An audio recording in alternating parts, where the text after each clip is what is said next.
we're gonna attend Maryam Namazie's Oh, good. At 12:30 when she has a keynote speech. Right, 12:30. Why don't you speak to me though? What do you have to say? Why do you hate Muslims so much, man? I don't hate Muslims. I hate Islam Why do you hate Islam? because it's stupid. Why is it stupid? Is it stupid? It's really stupid. I think we have a lot of good reasons to believe the intellectual foundations of Islam are very, very strong. No, they're not. Okay, why? Why are they not? It relies on this prophet of yours. Okay, what's wrong with our prophet? How does he know? How does he Where's know? where's the evidence? Okay, And you know, let me give you some evidence. I read this book last night. How do you find it?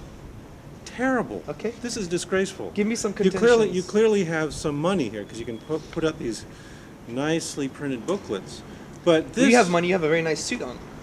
well, yeah. So what I'm saying is Sure. you've got some money. You're investing money in this, and then you've got this crap. This is rehashed creationist nonsense. This is the same stuff we've been dealing with in the United States for the last 50 years. Okay. And there's absolutely nothing in here that's original. Okay. And all of it's been frequently refuted. So, But what we just made are statements and generalizations. You haven't given any substance here. What do you mean? I mean, do you disagree that, for example, when we talk for about... instance, well, you make the first cause argument. No, we don't actually. It's actually called the Kalam cosmological argument. It's a rehashed version. It's a modern version that has good premises and if you study logic. There's no. Okay, come on, no. Okay, let me give it to you in summary, right? Okay, give me the summary. There's two premises here. Whatever begins to exist is a cause. The second premise is the universe began to exist, okay? And we could substantiate that philosophically and using astrophysics. Then the conclusion, which makes it a sound and valid argument, is that then the universe has a cause. So if the universe began to exist, it has a cause. So let me just repeat that. Okay. One, whatever begins to exist is a cause. The universe began to exist, therefore the universe has a cause. It doesn't mean it's God though. I will point but we use conceptual analysis. I will point out two things there. Good. And one is that modern physics does not support your claims. Okay. That you can have spontaneous things just popping into existence. They do all the time. Okay, can I address that? And is that right? first, and let me make my other point, which is that, as you mentioned, pointing out that there was a cause does not imply a God. I agree. So why do we care? You didn't let me finish. Okay, now you're going to finish. Okay, good. So the first thing, in terms of random quantum fluctuations and subatomic events that don't correspond to causality, well, that's a particular view amongst physicists, which is the indeterministic view. We don't have to hold that view. You know, the mathematics is there, but there could be different translations in the real world. So, for instance, you could take a deterministic view, which is the David Bowie interpretation, for instance, right? And there's other physicists who are taking that view. So you can't just say it's all of physics. And I think that's a bit of a scientific outdated cliche. But then what you're doing is you're admitting that you're basically cherry picking the. No, we're not, because. Well, yes, you are. You just said that. No. Let me tell you why. Because if you take a Kantian argument that causality is a priori, it's independent from experience. Because we only know that we could order our perceptions in the universe based upon the innate concept of causality. So to accept that there's no causality in the quantum fluctuations would be denying your own very perceptions in the first place. So we have good reasons to believe that there's causality here, and quantum fluctuations don't say much. The other point I'm trying to make is when we know there's a cause for the universe, which you're happily assuming that there may be a cause, the problem is that now when you use conceptual analysis, you come to some starting conclusions. For example, we would argue that Occam's razor must be uncaused. We would argue that therefore it must be eternal. We would argue that it's immaterial and transcendent because it creates the material world. So from these perspectives, it's in line with the monotheistic view of I don't see that as a problem. I see that as a huge problem. Why? Because what you've got is an anthropomorphic, patriarchal God. No, we haven't said anything about anthropomorphism. Yes, you have. That's a Christian narrative. This is the Islamic narrative too. No, in the Qur'an, Quran it says "Laysa kamithli shay," which means God is transcendent. There is nothing like unto Him. And when we say Him, is no gender. So what? But do you see how some of your outdated cliches you can't apply them to the Quran? You've got a personal God who takes a personal interest in human beings. Okay, what's wrong with that? You have no evidence for this. Can I give you evidence for God having a will? An eternal being, bringing to existence a finite effect, must have chosen it to come to existence. Choice indicates a will, and a will indicates it can have a relationship with personal beings. Do you see? Where's the evidence? Yeah. Conceptually, so conceptual. Oh, conceptual. Okay. But do you see? You know why that's not funny? I think everybody here can see what you're doing. Is it doctor or professor? Everybody here can see what Professor you're doing. Myers, you know why that's funny? Because you're assuming that you must have an empirical paradigm to everything that you say, verificationism. It's like logical positivism of the 1960s. It doesn't work anymore. I'll give you an example, because empiricism can't even prove logical truths like numbers. Numbers are conceptual. They're necessary truths. Science is so we not can't about laugh proof. that there's no physical evidence for numbers. Do you see the point? Do you understand the point here? I wonder if I can get in a few words. Yeah, sure, here. go for it. Sorry. We'll see how far I get.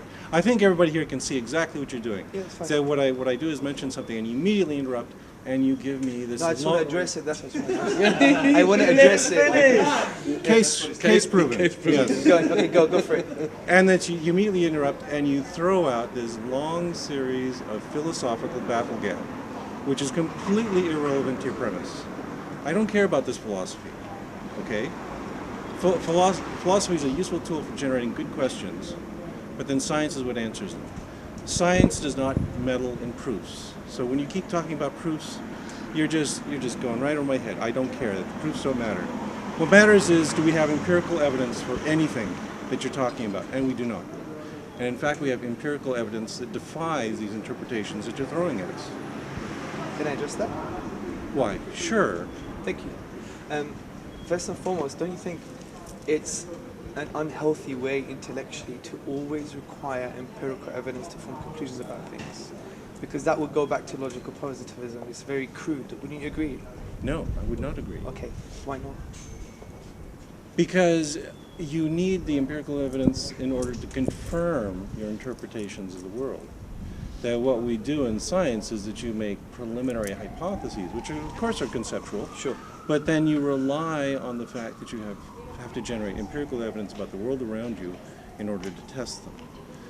When you talk constantly about this conceptual stuff, this philosophical stuff, what you're doing is charging off without anything to ground your conclusions. Okay, because I think there's a hidden assumption there that the only way you should ground conclusions are empirically. And I agree there's a value for empiricism. No, that's not true. But I would argue that there's some logical truths, for instance, that are necessary before you even have empiricism. Do you see? This is why when there was the big rationalist debate, the rationalists were the empiricists, mathematics was the battleground, wasn't it? And this is why you have some empiricists are rationalists for mathematics, but when it comes to the world, the empiricists. That's how they reconciled it. There was a philosophical contradiction there. So it's useful we're having this discussion, but I think there is that, I think, crude view of like empiricism is the only way formed to form conclusions about our life. No. This isn't about absolutes. This is not about. Not that I'm saying that there's only one true way to interpret the world. Sure. What this is saying that the one reliable method we have requires confirmation from empiricism. Okay. You have not demonstrated another reliable method, because there are lots of people who believe in different religious views. They're all sitting there making exactly the same kinds of arguments you do. The Christians make the very same arguments you do. Yes, they do, of course. Yes. Some Christians, not all. Most Some of them. just have faith or just Whatever. blindly believe. But the point is that you are both using the same methods and you are arriving at completely different conclusions. Yeah, I agree. Can I tell you why I agree with you? Okay, go ahead. The reason I agree with you is because, see, we've got one aspect of a philosophical justification for the existence of a creator cause, whatever you call it. Now, from that, then you have the concept of revelation, the concept of a text that is claimed to be from the divine. Now, we would humbly argue that, the Qur'an, which is the book of the Muslims, we would say is a very intrusive text. It's an imposing text, right? But this imposition, we would argue, is positive because, frankly, I think it just makes you think. For example, the Qur'an says, أَفَلَا تَعْقِلُونَ, do not use your brains. يَتَفَكَّرُونَ, for those who reflect, deep reflection. The Arabic word here means to really reflect about the implications of something. But the Qur'an goes further than this, which is quite weird from a religious book, from a secular perspective. It actually says, if you don't believe it's from the divine or from the supernatural, then challenge it. So what we would argue humbly is that there are no naturalistic explanations for certain statements in the Qur'an. For instance, some statements in the Qur'an that they mention geology and concept of isostasy, for instance. Concepts of that the mountains have like root-like structures, which we just found out recently. If you go to the book Earth by Dr. Frank Press, it concludes that. So how could a desert Arab who knew nothing about science, was so primitive that, for instance, they used to believe mountains to keep the sky out, would come to such conclusions? We would humbly argue philosophically, we exhaust naturalistic explanations, so it's a signpost to the transcendent. Do you appreciate that? No. I've read these same interpretations. Okay. In particular, the ones I'm really interested in, because I'm a developmental biologist, Sure. are Keith Moore's nonsense. Total that he talks about. You disagree with Keith Moore? Why is that Oh, nonsense? yes. Why is that nonsense? I've read those sections of the Quran. Do you disagree with the stages of embryology? The Quran, the Yes. seventh. Yes, So let him say yes. right, let him The say Quran right. is babbling. It's throwing out these very vague, fuzzy descriptions of the embryo looking like chewed flesh or whatever. Oh no, I'm not talking about that. I'm talking about That's what I'm talking about. I'm talking about specific stages of embryology. For example, the bones are formed first. That's what Dr. Keith Moore was talking about. Yes. 7th week, and then We have the muscles are formed in the 8th week. We have a series of very well described, very thoroughly analyzed steps in the development of the embryo. And if you go to any embryology text, they will lay them out for you. Right. You cannot substitute the Quran for that. When you look at what the Quran says about it, it is vague, it is ambiguous. Sure. It's the kind of stuff that a desert nomad might guess about what's going on. I mean, I would disagree. I mean, wouldn't be able to guess the formation of the bones in the 7th week Yes. straight after. The word is Yes. thumma in Arabic, straight after. Immediate. And See, that's- when we do scratch the surface rather than have a superficial But understanding, again, I this think we'll get it better, right? this is again something where the Quran is basically stealing from Greek embryology. Galen, yeah? Well, I'm talking specifically about Aristotle, who's Okay. made these Well, observations. Aristotle's embryology, if you study it, I mean, I'm sure you've studied it. Yes. He believed that fetus is formed by the mixture of menstrual blood and semen. Correct. Well, Quran doesn't make any statement like that. And on top So? of it, even if we go further to Galen had No, but- many stages of embryology, and the Quran doesn't have any of those stages. My point is that there's very little about embryology in the Quran. You- What there is. Details are not there. You're right. Yeah, That's the right. details are not and there. what yes. what details are there Yeah. are obviously cribbed from Aristotle. No, Yes, not at all. You can't make Not that at all. link. The reason you can't make that link is because Which you particular- would have to assume that the Prophet Muhammad, peace and blessing be upon him, would have known what was right, taken it, and then threw away what was wrong. I mean, that's a big assumption. You're it's claiming not. supernatural. What I would You say is that Muhammad was a man of his times, that he was consulting with scholars at the time, that these were ideas that were current the and empirical evidence? common. But there's no empirical or historical Historical evidence for that. There isn't. But it's just an assumption. But That's faith. It's a no. I have faith that the Prophet Muhammad borrowed things from scholars. yes, That's faith. no, A man of faith, ladies and gentlemen. That is a reasonable assumption. No, how can it be? The alternative is to assume. But the that history is counter to that. The history is counter to that. You see? you're saying that Muhammad was some kind of ignoramus living in a cave for all of his life? No, what I'm Not saying at all. was, even if your assumption was true, it would still be incorrect because the scholars of science at the time had no idea. They had absolutely no idea what was going on with regards to science. They thought that mountains were keeping the sky up, for instance. Yeah, And that's not true either. exactly. But this is why No, the Quran- that's not true what you're saying about the scholars of the time. No, well, in Arabia, definitely that was the case. No, And- in fact, there were no scholars in Arabia. In his city, there were only 17 people who could read and write. Forget the sciences and the complicated knowledge of scriptures. There were only 17 people in his entire tribe who could read and write. I'm just kind of surprised that your argument rests on the fact that you're arguing that Arabs were ignorant nomads who knew nothing at all. Yes, this is what we're saying. Yes.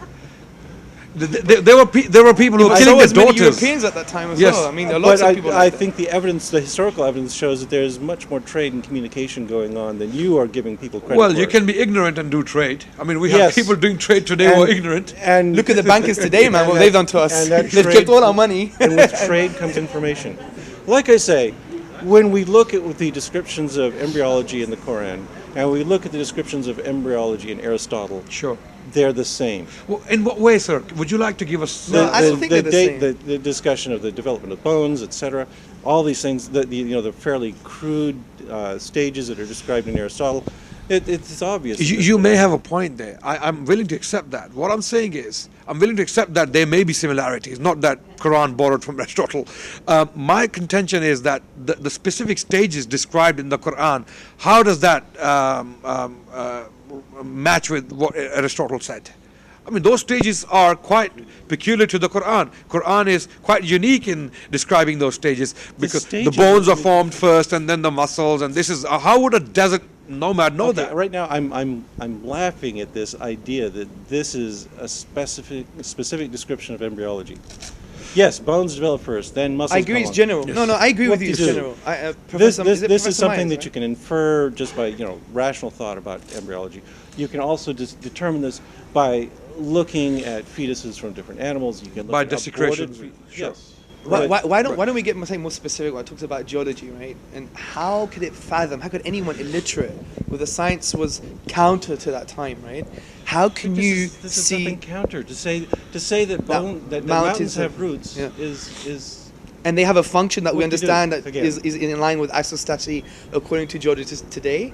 That to me is quite phenomenal. And But the once universe is again, you've done it. expanding, astronomy, You've universe is equated these really crude, primitive guesses that you find in the Qur'an with the specific details of science. Okay, let me tell you why they're not crude. The reason not crude because the Quranic science, and this would be good for everyone to listen, is that we have the Quran is probably the only religious book that tells you, gives you the tools to interpret it, right?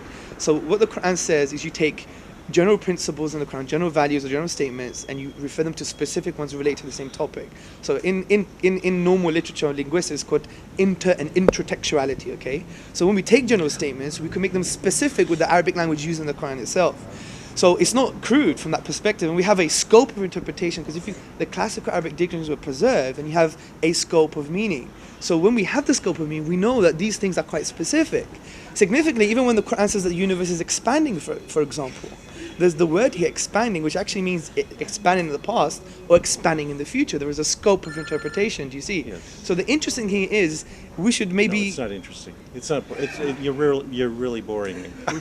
This is the same. Is that an atheist cop out? Maybe. No. This is the same story we get from Jewish scholars, from Christian scholars. They do exactly the same thing. Well, I'm not Jewish or Christian. I'm Muslim, and we're It's talking about a specific standard- issue. It's standard religious analysis. Yeah, but Professor Myers, wouldn't you think it would be highly arrogant of me if I said to you, what you're saying is typical atheists, what they say, they change the subject, they go to history, and they say that you're the same as the Jews, you're the same as the Christians, and throw all these outdated cliches. Would you appreciate me doing that? Go ahead. But I wouldn't. Do you know why? Do you know why I wouldn't do that? Because I really want to engage with you. I really want to engage with you. That's why. But no, you do not. Of course I do. You want to parrot dogma at me and have me accept it. I'm actually And accepting a lot of your assumptions and premises. I don't have a problem with that. Well, you did also try to assert and project faith onto him. Yes. And Well, we are he not- said it was an assumption. That's why. And you can make an assumption based on evidence. Faith is an assertion based on no evidence. We've been talking quite evidentially here. That's what I'm telling you. That for instance, when we look at Aristotle's words, when we look at the descriptions of the Quran, we see a correspondence. That is you haven't shown evidence. us any correspondence. Yeah, that's the point. That's just a You haven't statement. shown us. This is a statement. Aristotle is like the Quran. How? How? Einstein, everyone. Aristotle also describes the emergence of bones and muscle Right. in sequence. Right. Okay. And it's like the Quran. And it's like the Quran, which Well, is does Aristotle say the bones come first and then the flesh and the muscles? Does he say that? Are you sure? Anybody that works I'll let you think about this. well. Anyone that If works you with are you livestock are would you be is able that to what figure the it I'm not saying Wait. it. Can you tell? Is Are that you what sure? is that what the Quran specifically says? Absolutely. Bones This is exactly what the Quran says. then Chapter we're done 23. Because you just demonstrated the Quran is wrong. Yeah, but How? Professor Myers. Because How that's, is it wrong? that's not what happens in Well, development. this is what the embryologists are telling us. The This is embryo- exactly no, what the they're not. embryologists are telling us. No, they're not.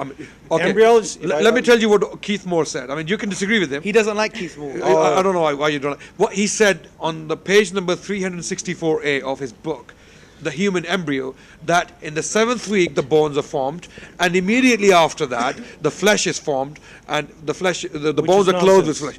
flesh. Well, Keith Moore is wrong. He's an He's embryologist. This is his field.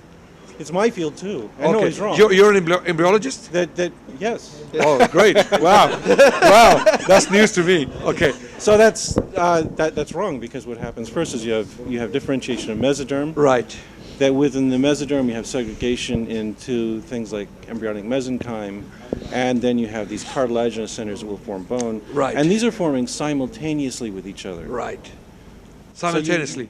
Yes. Even if that's the case, the Quran is right, because thumma Yeah. is very, even if that's the case, linguistically the Quran is right. Thumma literally can in Arabic language means things happening simultaneously. in Yes, parallel as well. yes. But in that's parallel. besides the point. I have a question. Wait, You see? let me read it. Professor Myers, I think what's interesting, even if you're right, that means we would have to assume that the Prophet Muhammad, peace and blessing upon him, actually used to go and look into biology. He was a biologist. He would actually go and investigate things about He was an mountains. astronomer? He must have had a library of an Alexandrian magnitude. So even when you make these assumptions, it's still problematic. He was a Wait, no, geologist? Because this is what I've been telling you. Sure. There are no embryological details of any consequence in the Quran.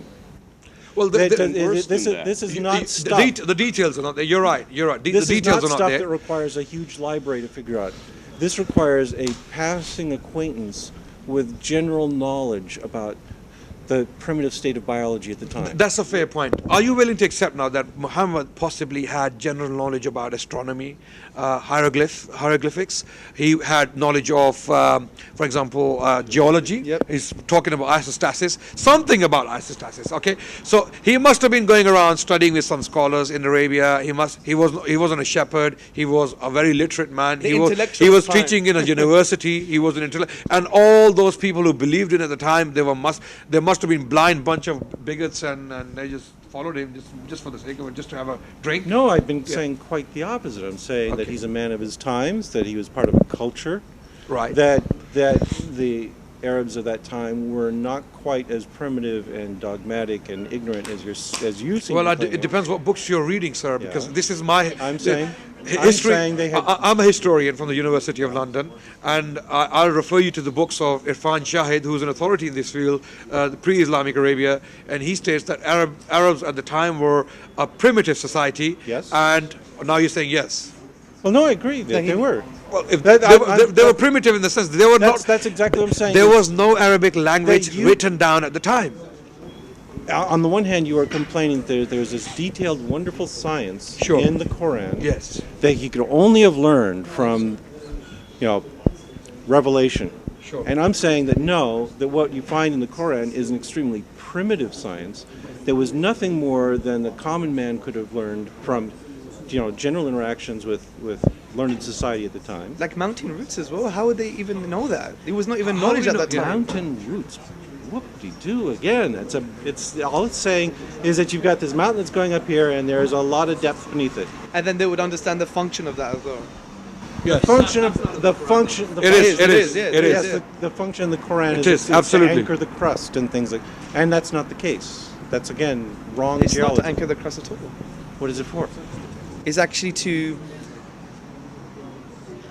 from my knowledge, it's actually to, like Archimedes' fulcrum point. Like that's what isostasis come from. It's like another term to discuss the Archimedes' fulcrum point, and that's what it's there for.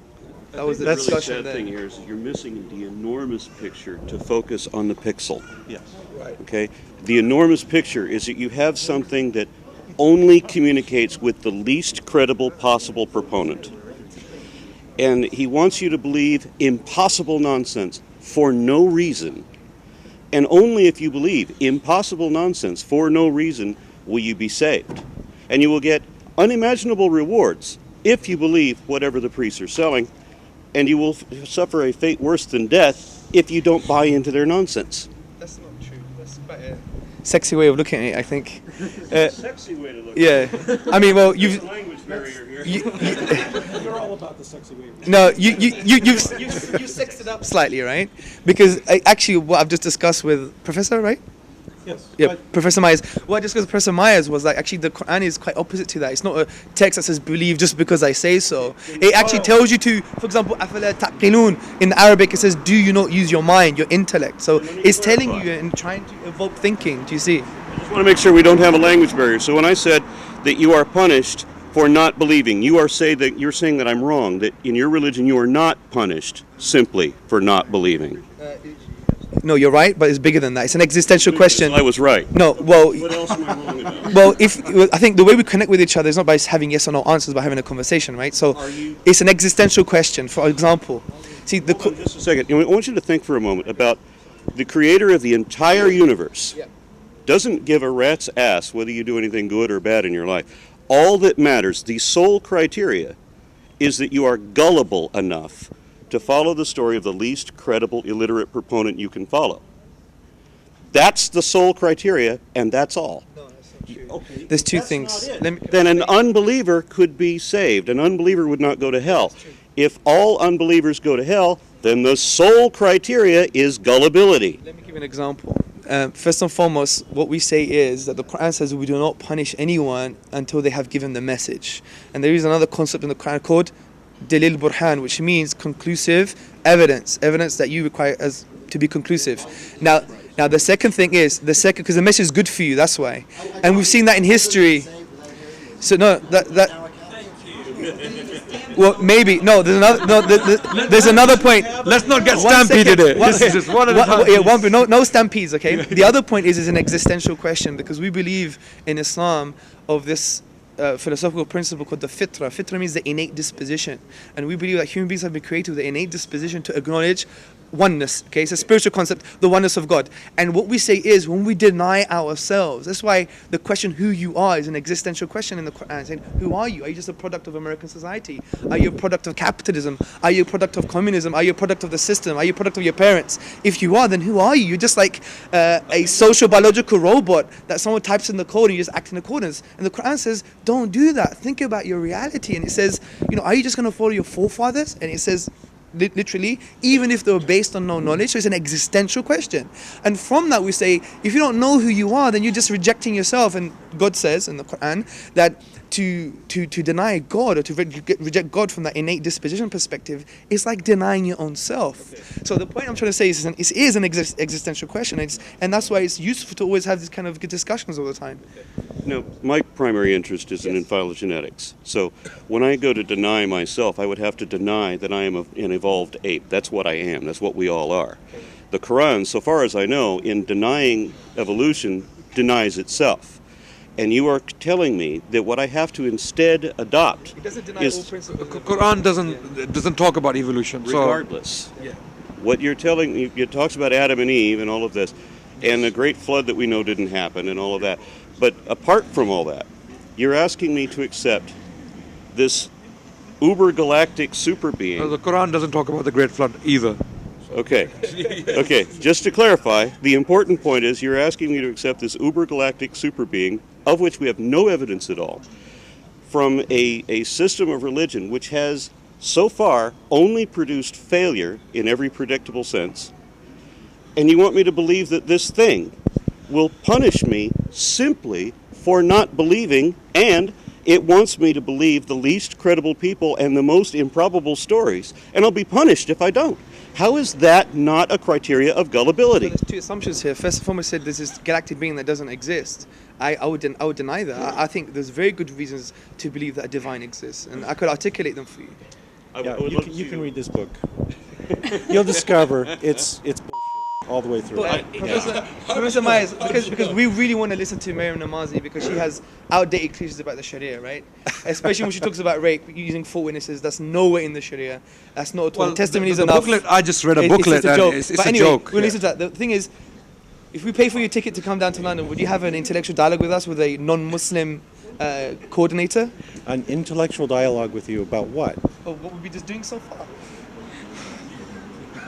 Would you do that? I'll be around. You might be able to. Yeah. I'll give you a forum. Cool. Okay. We'll book you on the Magic Sandwich Show. Yeah. We'll put you on television. What's that called? What is that? Magic Sandwich Show. Yeah. What did you think of that? Is that a real show? Yeah, it's a real show. Can I get a sandwich? It's a magic sandwich. Cancer. Only if it's halal meat, right? Certainly. Cool. Anyway, good to see you, Professor. Thank you so much. Thank you so much for your time. It was pleasure. Thank you so much.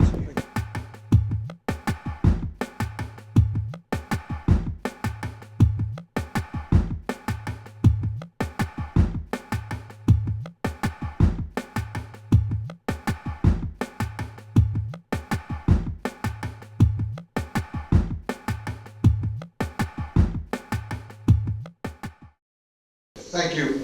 My name is Adnan Rashid. I'm from Islamic Education and Research Academy, London. Your speech was quite passionate. I admire you for that. But you sounded, I mean, this is my humble opinion, I don't know if you'll agree with this, you sound like an Iranian mullah, very aggressive.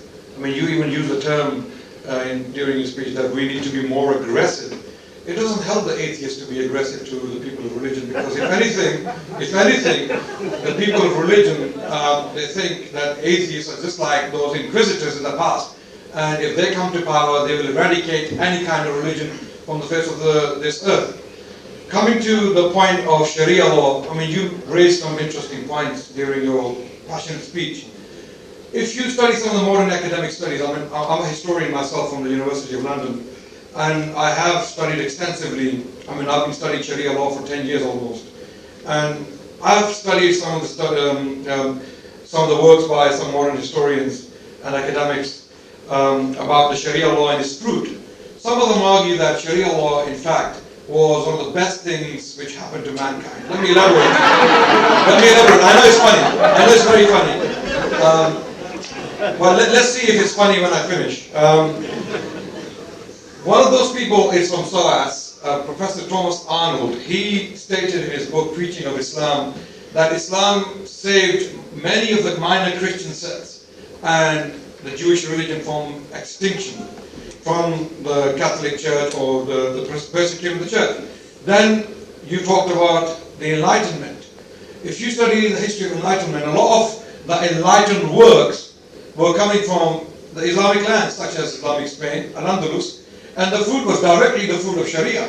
It was a Sharia law which enabled the masses to come together in a protected society where the Jews and the Christians and the Muslims could work together in harmony and produce the result which we saw in Enlightenment.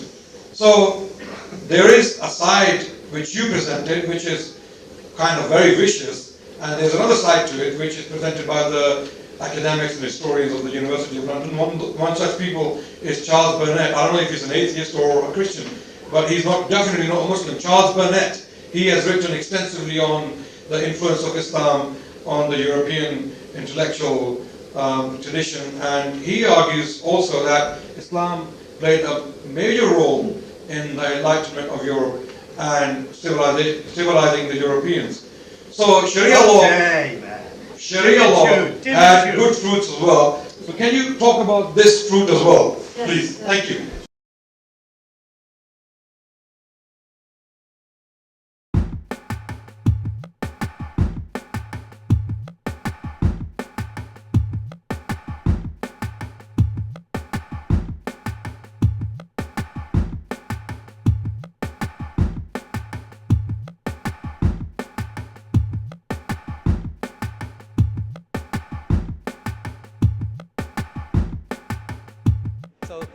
You want to communicate atheism to the world, and we want to have a connection with you as a human being. I want to communicate truth. Good.